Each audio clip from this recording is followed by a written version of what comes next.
This interview has been brought to you by FastStartStudio.com, the nation's #1 accelerator program for small business and college student entrepreneurs. Check out their podcast at FastStart.talk. Get straight talk from founders, investors, and mentors. That's right, FastStartStudio.com.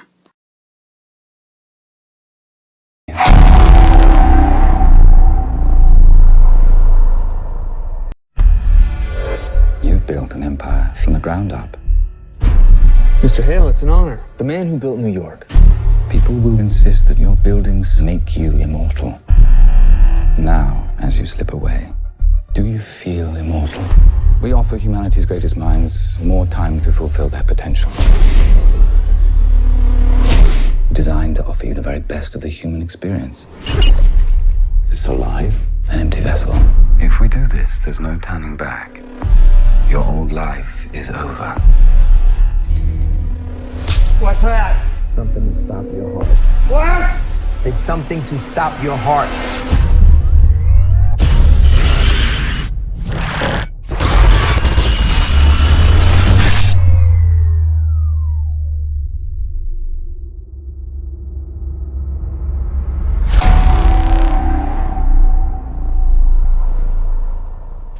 First of all, I remember the first time I saw Losing My Religion.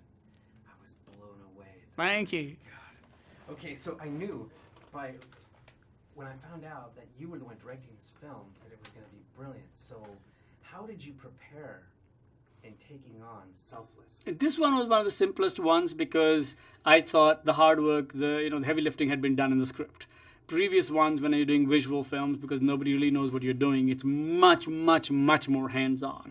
On something like this, I just thought I'd bring my sensibility and my eye to this and just make sure that it doesn't get derailed. So it's actually much, much easier. Just that if you want somebody to shoot the whole film in a gritty, grounded, independent way, I'm just not your guy. But if you want this to look like, it's thought out before, it's not going to be multiple cameras that you give to your editor and he edits it and he finds the film. It's much more Polanski-esque where you shoot it and you know that the decision was made when you were shooting. I said, that's how I shoot. It isn't going to be found in the edit.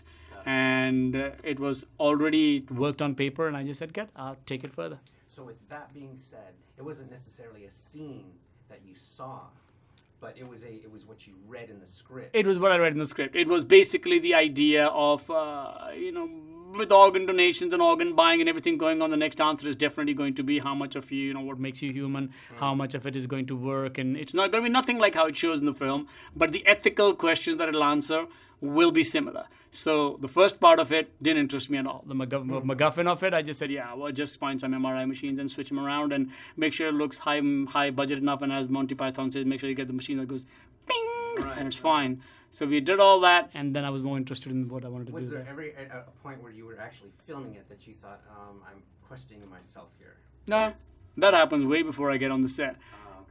If the actors feel that's what's happening when you get up there, no, I pretty much know what has to happen. And sometimes they disagree with you and then you work it out. But if you don't have an opinion before, but that's not to say sometimes you go and say, let's find the thing. This wasn't one of those. This was, no, I think it needs to look slick in a particular way, but it's not going to look like a, Tony Scott movie. What are you hoping Selfless gets across, in particular, to college students?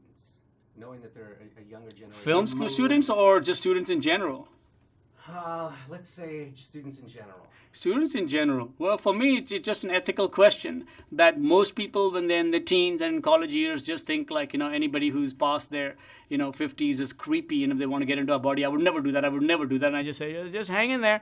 When, when you get older and your body starts falling apart, your decisions will be different. When you're in your 20s, the thing that creeps you out most of the thing that, at least for us in India, it was when you're in your early teens, when they told you, like when you think your parents had to have sex to have you said, that's absolutely revolting. It's just because of the culture bringing how that stuff's kept up to you. So I find college students just think that people at that age, need a truckload of Viagra's to do anything interesting. And it's not true. Okay. And what advice would you give to a college student who's currently studying and wants to be where you are one day? I'm not that high up on the food chain. I just love doing what I'm doing. So I would just say if you... Passionate about it, yeah. Yes, and I'd just say that's the number one issue. Otherwise, if you're kind of faking it, never been good at faking orgasms. I think if you're loving what you're doing, it would be fine. It doesn't have to be film. So I would just say, if you end up doing a job that you love, you'll never need a vacation in life. And that just, fortunately for me, I got in. So if your question is, how do they get in? I have no clue. Okay, brilliant. How are you feeling? How's that new body smell? Sense of humor. Good. Just relax and have some fun. After all, at your age, I'd say you've earned it. And you can have all of this. After all the hard work, you can have all of this. Money in the car's clothes, you can have all of this. Fall up in the best club, you can have all the women. You okay? Fine. I just haven't seen anything like that in about 52 years.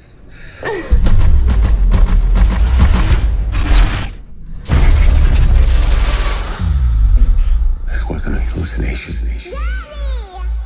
Immortality has some side effects. Hello? How is this possible? There is no science, no progress without sacrifice. I never wanted others to suffer. I gave you what you wanted. You took a man's life. No! I did! Soon I'll be gone. I can already feel myself fading. Without me, your mind will relapse.